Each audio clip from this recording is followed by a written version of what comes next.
me and Hayden, like anything that me and Hayden did. I think it has to be the Mustafar. Oh yes. Does anyone know the Robert De Niro story? What? So we shot episode 2 and 3 in Australia. We shot the first one in London, and then I met Hayden in Australia. That's when we shot the second episode, the third film out there. It was during a period of time when a lot of American films were being shot in Fox Studios in Sydney, Australia.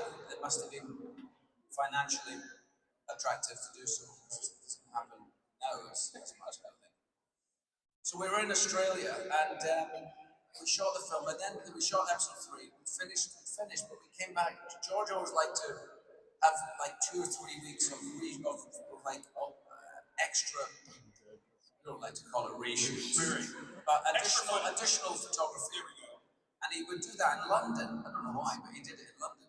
So we were in London and we were on set doing additional photography for that fight at the end.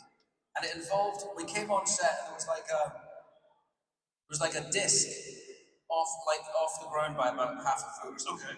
And I was on one. And then Hayden was on another disc over here. And then on the floor was a props guy like this. And he had to turn us around like this. So I'm here on my disc and I've got my guy here. And Hayden's on his disc and he's got his guy over here. And we've got our lightsabers and we're being turned. Like this. I'm trying not to fall off the disc and also trying to use lightsaber when it's appropriate. And during a little break, Hayden said to me, we'd heard that Robert De Niro was coming to visit the set because his kids were into Star Wars and he was in London and he was coming. And, you know, for a young actor, for Hayden and for me, that was like our hero, you know, like a movie icon, a legend, coming to see us. So we're on these things. And as I come around here, George is over there behind this big monitor. And I see De Niro with him, and I'm like, oh, fuck. Sorry, children, sorry. Jedi for shoot. That's what that is. Yeah. Sorry. I see De Niro and I'm like, oh no, not now, not like this. Not like this. And Hayden's, and we have a little break, and the 2 props guys get up to have their smoke break, and Hayden says to me, I hear that Robert De Niro might be coming in today. And I said, it's too late, Hayden, he's already here. Anyway, I did beg your pardon. Sorry, I shouldn't have. No, it happens. It happens. Oh my God, that is absolutely amazing. Guys, understand that if you want to get into the movie biz, you could be the prop guy, okay? I said, wait. That is the job. That is the job. Yeah. Make that happen. It wouldn't be a props guy, would it? It would be a set. Who would it be? Set technician? Visual effects. Anyway, it doesn't matter. It's a guy, a couple of dudes. Yeah. That could be you. Just want you to know.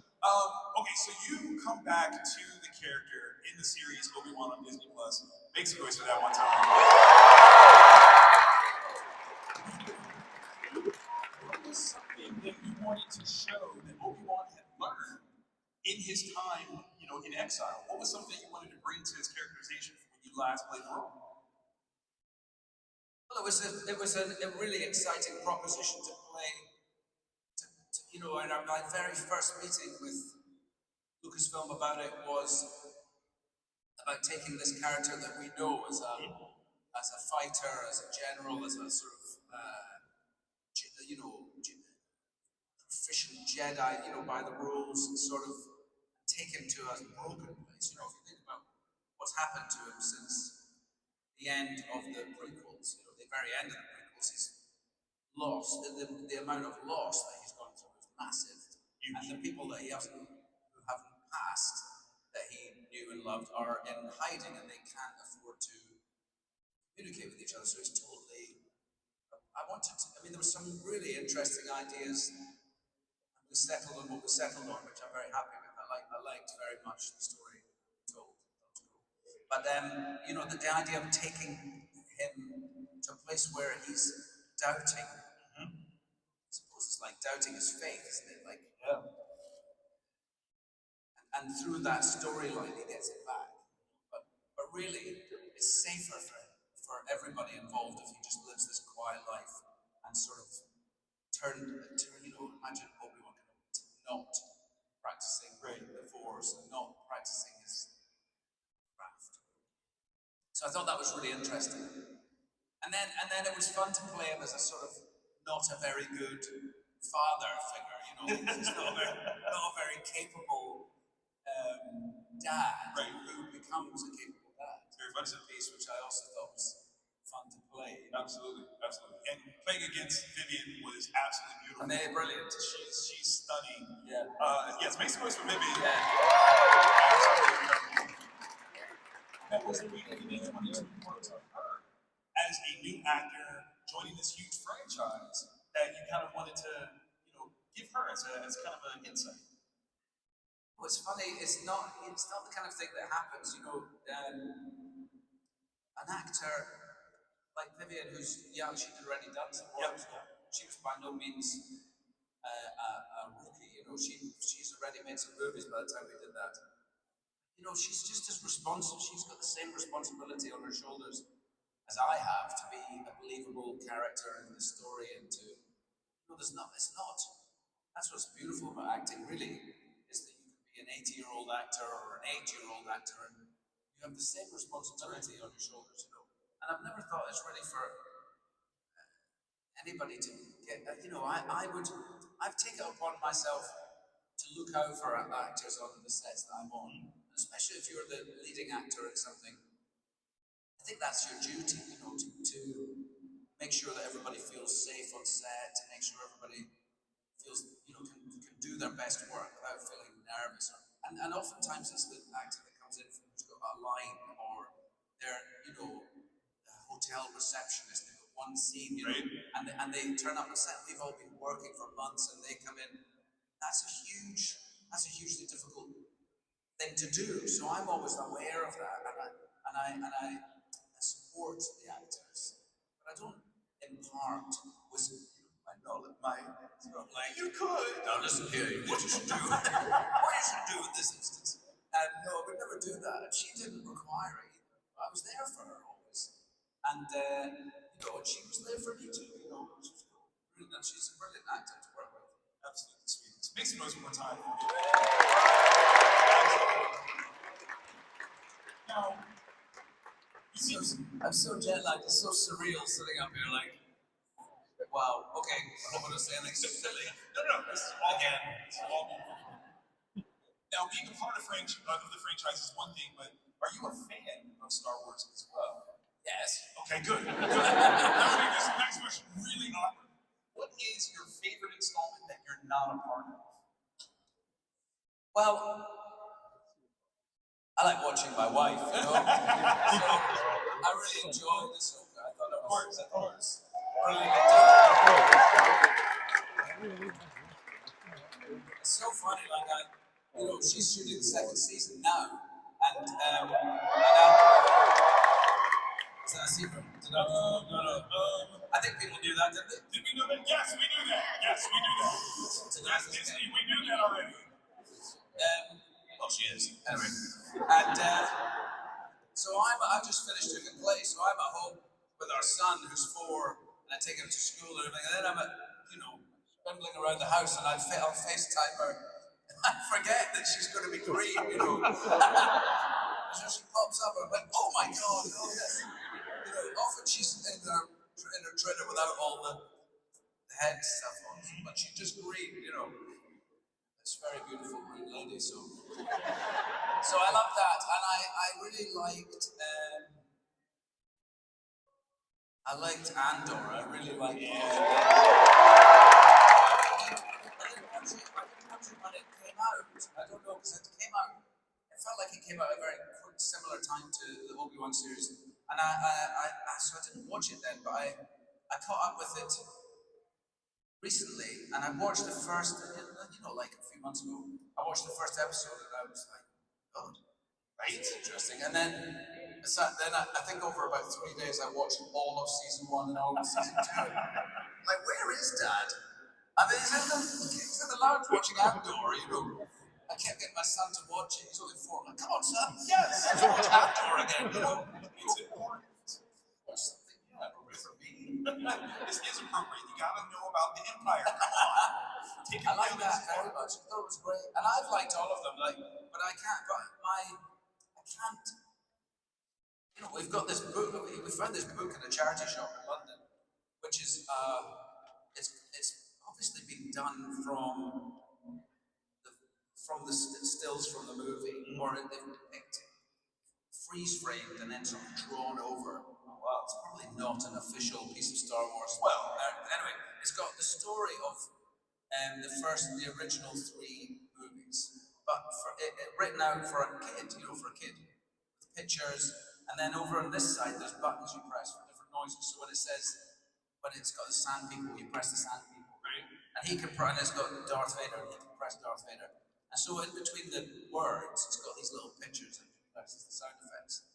And I'm reading it to him, and I'm just remembering how, A New Hope, when someone asked me yesterday my favourite Star Wars film, and I will always say it's The New Hope, because that's where, for me, it began, And it still hits a sort of, I don't know what it is in me, but it's not a childish part of me, but it hits something that taps into how I used to feel when I watched it when I was a kid. You say it's going to be 50 years. Which just makes me really old, but I'm 54 now, so I think when it came out, I was 6. Yeah. 6, I think. I was born in 71, so it came out in 77. 7. Yep. Okay, so I was 6 when I saw it, and I'm reading the storybook of A New Hope. My God, this is the best. This is the best. This is the best. I love it. That's that hope right there. That's so good. Make some noise for that, y'all.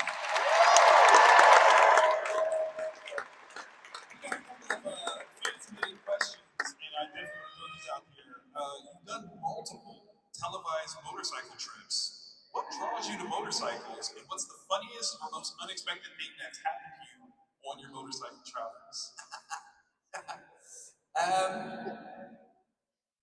I love going on these trips. I've been lucky enough to, when I was a wee boy, I rode a bike. It's a long, involved story, but my dad was involved in a charity organisation called the Round Table in Britain. And this year he became the chair. It's a charity organisation. Round Table was the men, and it was all the young men, the young dads, I suppose. And then the ladies one was called the Ladies Circle. That was the sort of sister charity, and they did good things. It's a small town I came from, and I think it's a British national.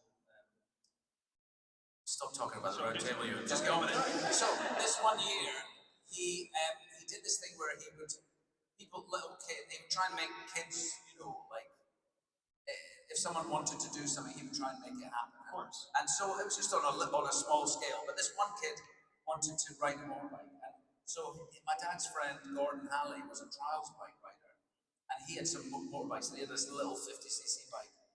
And so my dad got this kid over with his parents to this field with Gordon, and they let the kid ride this little Honda 50cc automatic motorbike around the place. And after he was finished, I went with him, and after he was finished, he went, "Would you like to have a go, son?" And I went, "Okay." So I got on it, and I've never got over what it felt like to twist the throttle and to shoot across the field. Still feel that way. Wow. I always feel like, sure I'm allowed to. This is allowed. It shouldn't be allowed. It's too good. It feels too good to be allowed, right? But I fell in love with it then, I think. Then when I was 16, I saw this motor 50cc moped in a window of a bike shop. And my parents were like, "No way, they wouldn't let me get it." And that was probably their biggest mistake. Because then I went to drama school and I was trained to be an actor. And when I finished, I was 20 years old, and I suddenly remembered that I wanted to ride a motorbike again. And I also realized that my parents were no longer in charge. And I So I went to a motorbike shop and I bought a 100cc Honda 4-stroke, which was just a little commuter bike. It was a good learner bike, and I did some lessons, and I rode that bike for about a year, and then I did my, at that point it was quite an elaborate motorcycle test.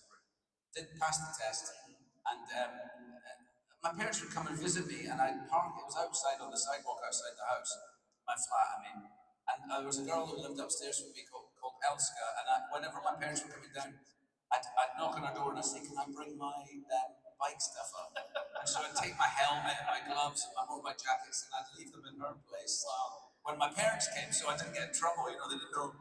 But when I got my big bike, my first big bike was a Moto Guzzi, a 1970 late 70s Moto Guzzi, and that was parked outside. And by that point, I thought, this is too late now. So when they came down to visit me, I said, "You see that bike there?" I said, "That's mine." And my dad was awful jealous, and then he learned to ride a motorbike. Nice.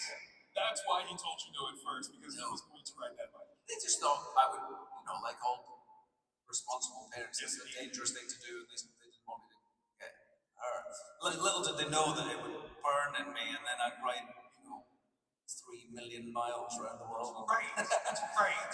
Put you on the path. I love it. This one's from Anna. She's asking, you've played iconic roles in your career. How did these experiences shape your path? And how do you approach choosing roles? What do you look for in a script? Yeah, it's interesting. I'm not very complicated about it, but I'm really I just trust my instincts. So when I read something, I'm sure my agents will pull the hair out because I'm really drawn to the storyline and the character. I think before anything else, and so I've been lucky in my career to be able to do big movies and also very little independent movies. And I've always been going back and forward. TV series now I like to do as well. And then theatre, I would try and throw a play in I like to do a play every 5 years, but it never works out that way. But that's always sort of my intention.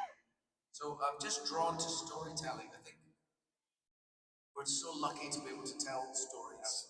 And to be part of that is such a privilege. And I think this is the most important. Like I've got a very deep imagination when I read. So when I read a script, I can see a really good movie in most scripts. So everyone else is like, "This is a stinker," and I'm like, "Oh my god, I've got to do it," But because I've got my imagination is rich, and I think reading is amazing for that for us, and I encourage everybody, and especially our young people, to read. It's harder and harder now to get away from this thing, but it's such a terrible sap on our brains. And if you can put it away and sit down for half an hour and just read something, I think it's amazing. It's amazing for our brain and for our imagination. 100%. Absolutely. I think that's probably slowly that we need to have moving forward. Obi-Wan reads. That's just perfect. Absolutely perfect. This one's from Adrian. Adrian wants to know, what was it like working together with Hayden on the Obi-Wan series? Oh, yes. I mean, it was amazing to come back to working with Hayden because I love Hayden. It's like I just love him, and I hadn't seen him for so long because of any reason, just life, doing, living in different places, what have you. But I was so excited to meet up with him again, and we bumped into each other at a signing thing but only when it was just being talked about, and I hadn't seen it for a long time, and I even talked about it then, and I didn't know it hadn't been written yet. I didn't know if right, if there would be the flashback and things like that. So we did discuss it as something I was going to do, and then when it turned out that it was something that we could do, I was so excited, and we met in Santa Monica in LA, and we went for a walk. It was during COVID, we were just walking around in masks, and I was thinking back to it, like how convenient that was. That we were having to wear masks because we just wandered around together. Do you know how the media would have lost its mind? I know it would have lost its mind. Would have been a bit of a giveaway, I suppose. Worth it. And it was on set. it was just amazing to see. I mean, part of the lovely thing about coming back to doing Star Wars was the crew on this Obi-Wan series. Just like so, there were so many like real Star Wars fans in the crew. Like I hadn't remember that being the case when we did the prequels. You know, it just didn't seem that way. I mean, whereas now, where people when Hayden walked on in costume, it was an unbelievable atmosphere on set. There was one day when he had to. He was coming to where I can't remember where what the name of the place was or anything. But we're in this little town set with dirt, dusty streets and stuff. It's where we find the path. Okay. It's where the path we find the beginning of the path. And they're doing that scene where it's the first time we see Vader. It's the first time I see Vader through the window. And I came on set. There's like hundreds of people there, and there's usually a lot of people on a film set. But today there was like a lot of people. I was thinking, it's so odd. What? And then, you know, Darth Vader arrives down the street, and I'm like, oh, of course. Everyone's here to see. And wherever, I mean, wherever he was on that set, there was just like 100 people standing nearby trying to look like they weren't all just doing this. And when we did the flashback thing, and we were suddenly like back in episode 2, oh my God, it was quite moving. Like I felt that people on the set were quite moved by it. And then we got to fight each other with lightsabers again for that training bit, which was cool. It's really something else. Hopefully we'll get to do more, Hayden and I. Come on! Are you listening? Please. We need I want to get that armor on, that armor stuff. Everyone that came in today in the Clone Wars type period, I was like, oh yeah, I could do with getting into that stuff. That's right. So, I have a little bit of a game for us to play. Just to kind of see where you are on some things. We call it this or that, right? Okay. So, which would you rather do? Live in Cloud City or live in the Boom? Sorry. This is where you see how little I remember. That's alright, that's alright. Naboo is where Padme lives, isn't it? She's got that nice silver spaceship. Does. I think I'd like to live in the clouds, though. That's fair. Yeah, clouds. Cloud City. Okay. This was the Cloud City? Yes. Alright. Oh, not very popular. I feel like more people would have wanted to go with Naboo. It's your choice, though. It's your choice. Who would you rather train under? Yoda or Mace Windu? Oh, Yoda. Yeah. I like it. I mean, wouldn't Mace Windu have trained under me? You know. I mean, is that not a thing? nice. Anyway, Yoda's got to be the ultimate, isn't he? The ultimate. I like that. Who would you rather invite to your birthday party? R2-D2 or C-3PO? That seems unfair. Can't they both come? They kind of do travel together, but I mean, if you had to pick one. Oh dear. You can't win with this question. I pick C-3PO because he's such a laugh. He's just funny. And especially at a birthday party, he'd be falling over all the time. Trying to clean stuff up? Yeah. Yes. I had to pick him up many times. Which one was it? It was in Australia. It was either the first or the second or the third. But yeah, he would often fall over and he'd just trip over things because he can't see. Looking at the world like through a penny. Like Tiny holes. Very unfortunate. Would you rather fly an X-Wing or fly a TIE fighter? what? What did you say? TIE fighter? Say TIE No, fighter. an X-Wing. TIE fighter is, That is just represents evil. And I don't want to have anything to do with it. you rather be really skilled Well, it with was the quite fun in Andor when he first did it. That is true. That was great. Yeah, sorry. Spoilers. Would you rather be really skilled with a lightsaber or really skilled with the Force? It's one and the same thing. Yeah. That is not an Andor. You can't be good at the lightsaber unless you're good at the Force. So that's the truth. Would you rather hang out with a Wookiee or a Gungan? I would hang out with a Wookiee. That's a solid Wookiee. That's a solid one. I like that. Okay. Best place for an epic duel: a lava field or a walkway high above an endless pit?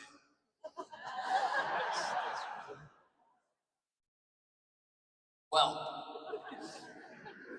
I think the walkway is slightly more fun because you get to do those Jedi leaps, jumps, and hangs. Like, oh my God, he's fallen. Oh, no, he's not. He's not.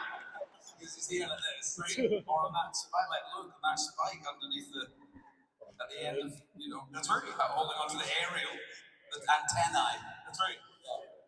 And walkway. Okay, all right. That's fair. Last one. Would you rather join the rebellion or fight for the Empire?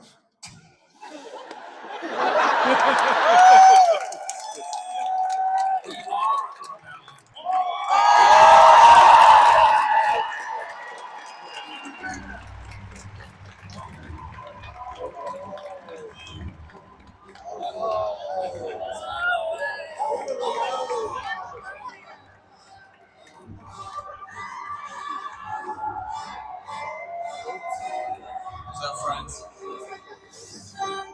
They heard you.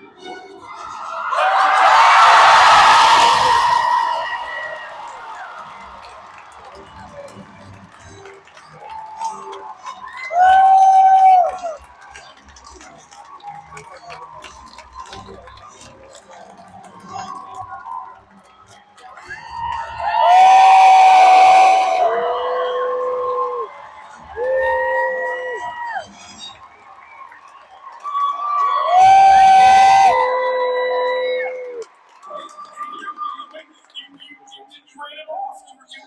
You ran him off. You're finding your. Ladies and gentlemen.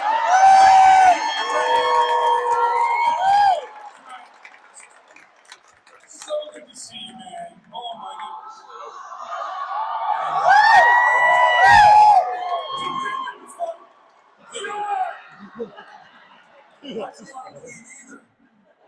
You when you left your phone? his phone. He said it was good. His phone. He said his phone. No, That that was fine. That was fine. That was fine.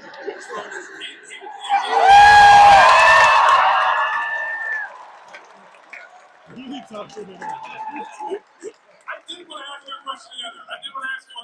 Please sit down. Okay. So this one is a very serious question. I need you to think very deeply on this one. What advice would you give baby Grogu in his experience with the Force? What would you tell him to really bring out his best? Stretch out your feelings. That's a good one. Hey, what about you? Yeah, hard to beat that.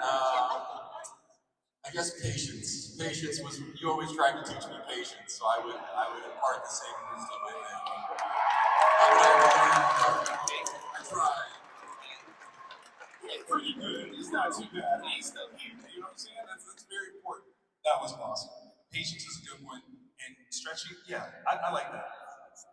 All right, guys, I'll leave it to you. Ladies and gentlemen, good job for you guys for the phone. I almost look like, how hard are y'all looking at his phones like the whole time? Like, he's gonna leave it. Hey, my man, how are you doing tonight, man? How's life? Doing great.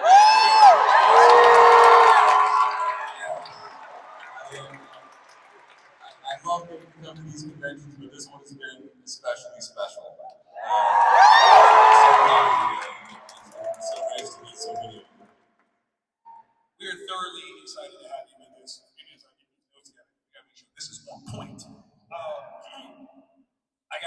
jump right into this. Darth Vader, literally one of the most prolific villains in all of pop culture. When you get the opportunity to play like both this innocent piece of him and then his descent from that innocence, what does that do for you as an actor? It's just been, such an honor to get to play Anakin and Darth Vader. That's right. I was enamored with Darth Vader as a kid, and so to get to sort of bring to life the man that Anakin was, and then sort of make that transition into Darth Vader was just such a privilege. I love getting to continue with it still today. It's been just so much fun getting to come back to Star Wars. That's right. That's right. And do more with Anakin and more with Darth Vader. So I love every second of it. So awesome. We are so thankful that you came back. It's such a treasure that you are continuing to get time with us. Absolutely. So that's right. I love you too. So you joined the franchise in the second prequel. Already, the cast has already been started. Was there any sort of intimidation in you as an actor to join something already, moving and trying to figure out your way within the story? It was more excitement than it was intimidation. It's sort of a fine line. There's sort of the difference between intimidation or anxiety, of course, and excitement. It's like it's the same part of your brain. Right. So it's really in how you frame it. But for me, it was just such an awesome opportunity to get to join the Star Wars family and work with George Lucas and Ewan McGregor and so many amazing actors. I was a 19-year-old kid when I started and was stepping into the ring with these heavyweights, and it was an incredible thrill for me, for sure. That's awesome. That's awesome. Make some noise for that, y'all.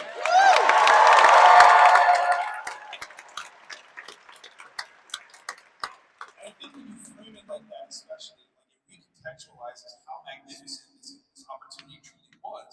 As a young man who's getting into this craft with this huge space of Star Wars, the fandom that's already been built, you're joining it and you're taking on one of the most crucial roles. Was there anyone that you were starstruck by that you got to work with back then? Every single one of them. Every one of them? Yeah. Come on, you were Anakin. Yeah, but I was fresh out of high school at the time, and I was such a huge fan of Ewan's already, and meeting him for the first time was a big deal. First time I met Natalie, I remember she was Sam Jackson, very starstruck when I met Sam.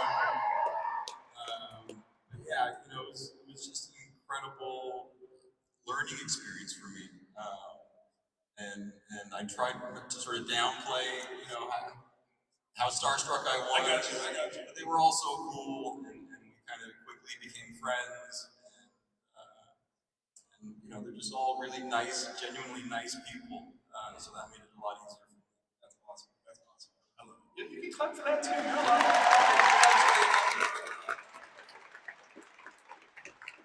Friend or foe, you kind of fought everybody in the series so far. Fought a few. There's a couple. Which actor surprised you with their acumen with the lightsaber? Was there anybody that you were like, oh snap, you're really about this right now? Well, I knew Ewan was really good. Yes. And he kind of set the bar, and I was always just trying to keep up with him.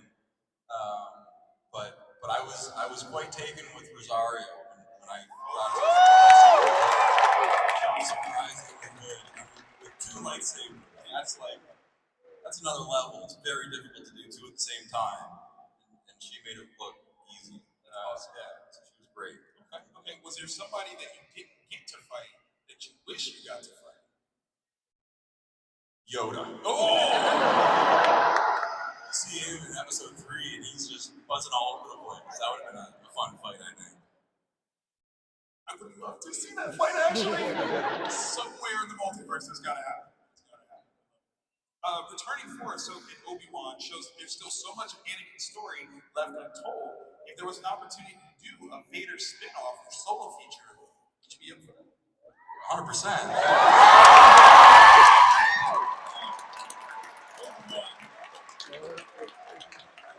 Disney gods, please.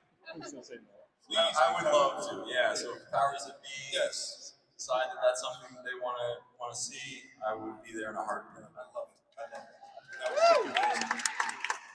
Now, just to get a little bit more geeky, would you want it to specifically be during the Anakin Darth Vader time period, or going there, y'all? Would you be interested in creating a new lore of what it's like to be a Force ghost? I don't really elaborate on that one. Okay, so obviously, with the redemption of Anakin, you were shown as the new Force Ghost version. Right. Anakin. What if there is something beyond the Force that now you have to deal with? Would you be interested in that story? I'm pitching myself as a writer, y'all. Yeah, I mean, all of it would be good fun for me. You know, I feel like we got to do some fun stuff with the World Between Worlds. That was kind of like a different take. But I'd love to get to do more of the like Clone Wars area.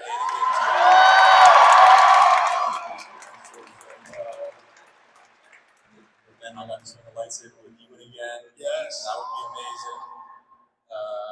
But I would love to get to do like some more stuff in the Darth Vader timeline. I think there's some good meaty stuff there. Now, I did ask you with this one, I definitely got to ask you, of all the Star Wars installments that you're not a part of, what's your favorite? Well, from the original trilogy, I was always a big Empire fan. Okay. And from some of the more recent films, I loved Rogue One. Yeah. You really kind of captured the essence of what Star Wars is meant to be. Right. And I loved how they portrayed Darth Vader in that film too. So yeah, probably that one. Okay. Do we have any Rogue One fans up in here? That scene at the end with Vader in the corridor, how did that make you feel as a Vader actor? Were you excited? Did it make you feel like a kid again? Or were you at all jealous that you weren't doing that particular scene? No, I was just happy to see it. I was proud, I guess. That's what you know. I mean, there are so many different people that have contributed to this character, and I'm just one of them. And I loved what they did, and I was excited to see it. Absolutely. Yeah. One of the best ones, let's be specific. You are fantastic in your portrayal.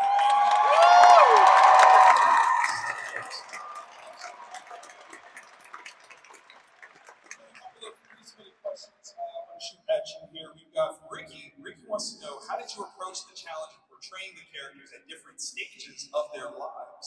Was it something that you really kind of had to dig into yourself and see them differently, or was it just kind of natural with the story? It's just kind of natural with the story, you know. I think the character arc is one of the most incredible character arcs in cinema. Absolutely, so bold to say. Yes. And it's just very, you know, thoughtfully crafted. For me, I'm always kind of playing Anakin. It's just sort of what his motivation is, what he's dealing with.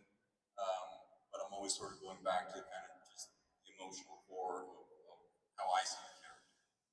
Well said. Well said. Absolutely. This is from Dana. Dana wants to know, what can you tell us about your experience on, Star Wars and the physicality of the lightsaber duels? Your approach to playing Anakin or Darth Vader, and the impact that Star Wars films have had completely on your life. There's a few questions in there.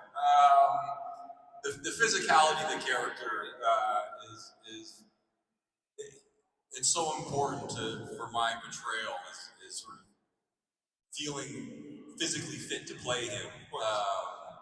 And getting to swing a lightsaber has always kind of been one of my favorite parts of playing Anakin, and that's some of the stuff I have the most fun with.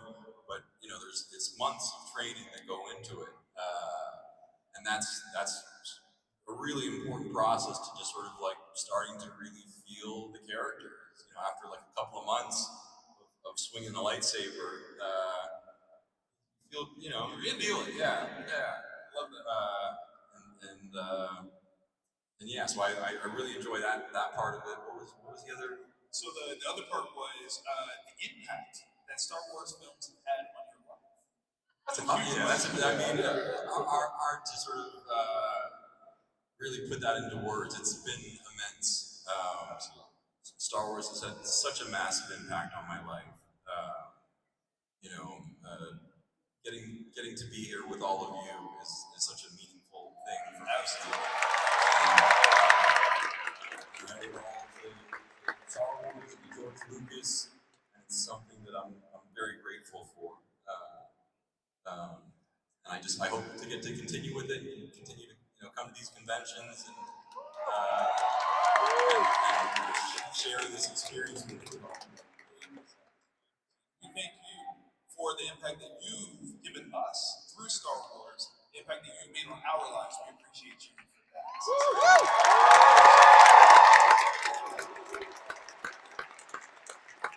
So John wants to know, did you find any specific martial arts training particularly helpful in mastering lightsaber combat? I've never really done any martial arts training. No.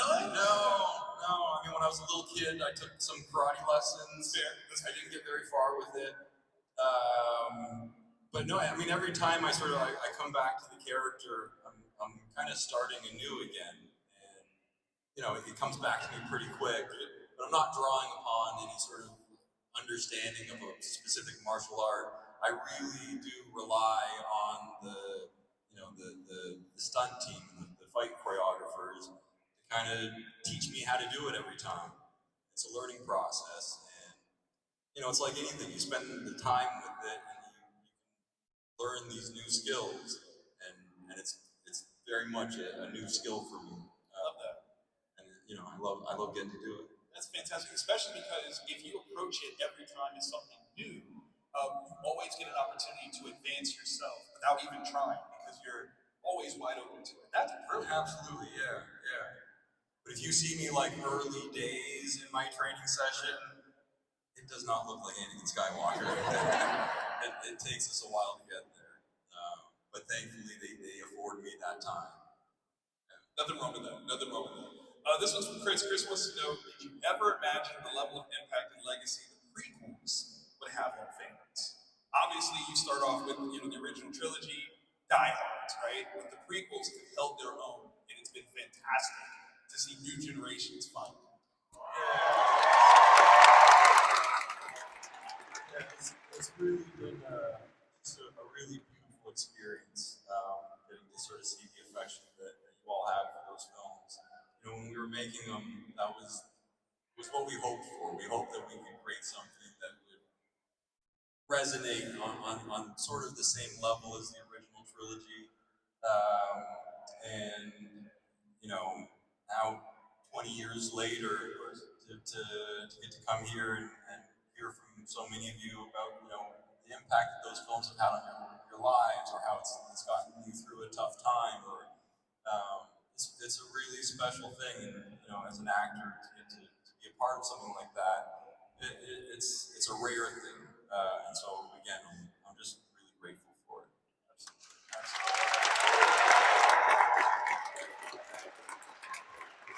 The sense of brotherhood that you share with you, it's obvious. Like, we see it all the way. This question from Lynette wants to know, did you ever prank him or anyone else on set during the filming of prequels? I don't know that I did. I mean, Ewan was always making me laugh. I don't know that there was any pranks that we were pulling on each other. I went through a period where, because we filmed those films in Sydney, Australia, and I was renting an apartment right on Bondi Beach, and I was very close with Jet Lucas, George's son, and he would come over on the weekends, and we'd hang out and play video games, and we started. It's not really a prank, but we started getting into like a water balloon phase where we would kind of, hit people with water balloons as they were passing by, and I kind of got away with it, I guess. And then Nick Gillard, the stunt choreographer of the prequels, he got in on it too.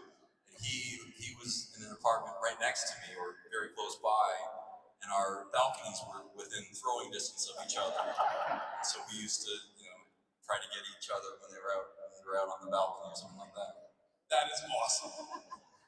Now, I have to ask, like, the people that you were randomly hitting, statute of limitations should be up right now. Were these people that you were working with, or just random? No, most of them. There was a restaurant across the street. It was like the valet. They took a lot of water balloons. And, eventually they figured out that it was me, and they just kind of played along, I think. But we tried to not just get random civilians. Can you guys imagine, you're sitting here doing your job, and all of a sudden you get hit with a water balloon, you look up, and it's Anakin Skywalker.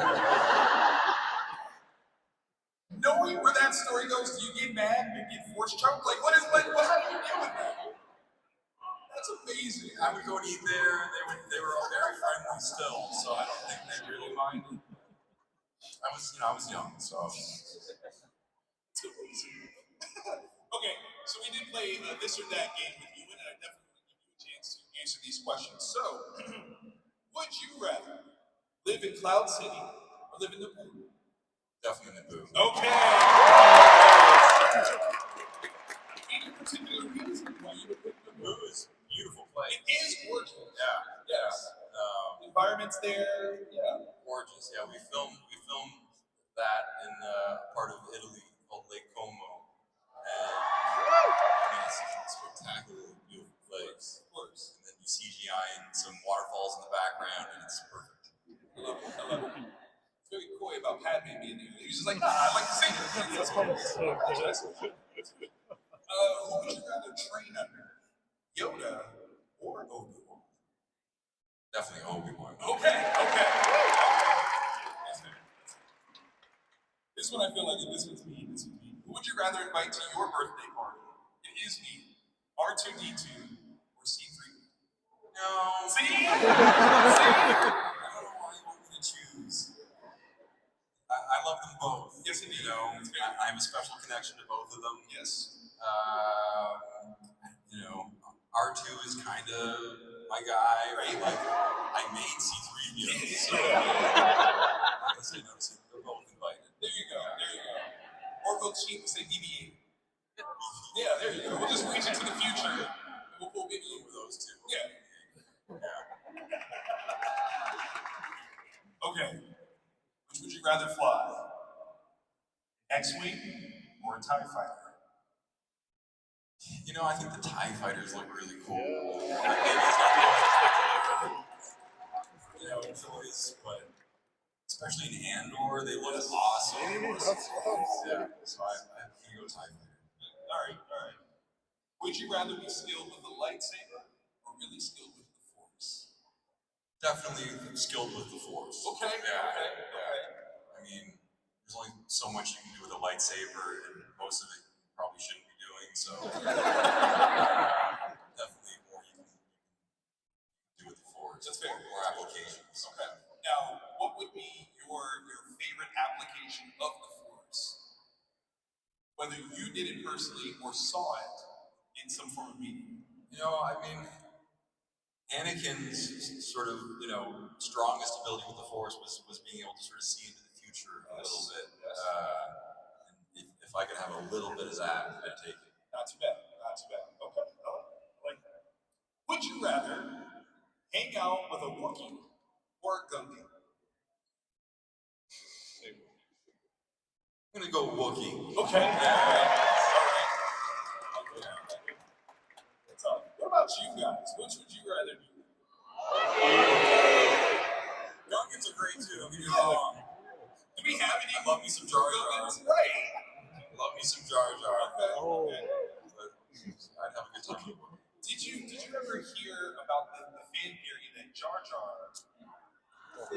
forward.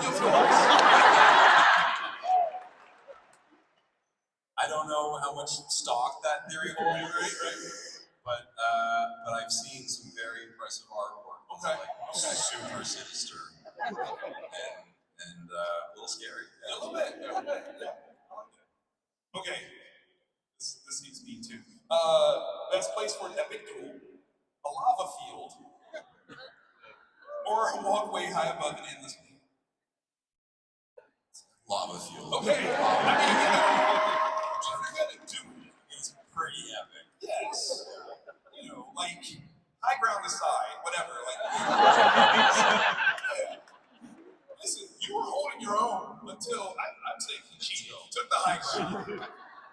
He didn't just stand there and fight you like, come on, you just wanted that one-on-one. He's like, I'm gonna stand up here and see that just messed up. Yeah, and then Anakin got a little overconfident. He was like, I'm gonna show him. And it just didn't work out. That was good. Yeah, lava field was far for sure. That's what it is. I like it. This last one might seem obvious, maybe not, maybe not. Would you rather join the rebellion or fight for the empire? I have to say, fight for the empire.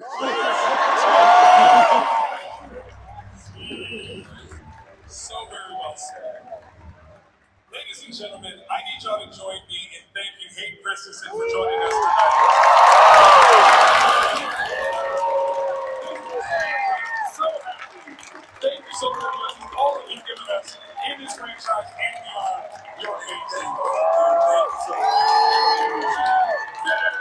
Thank you so much. For Hayden Christensen.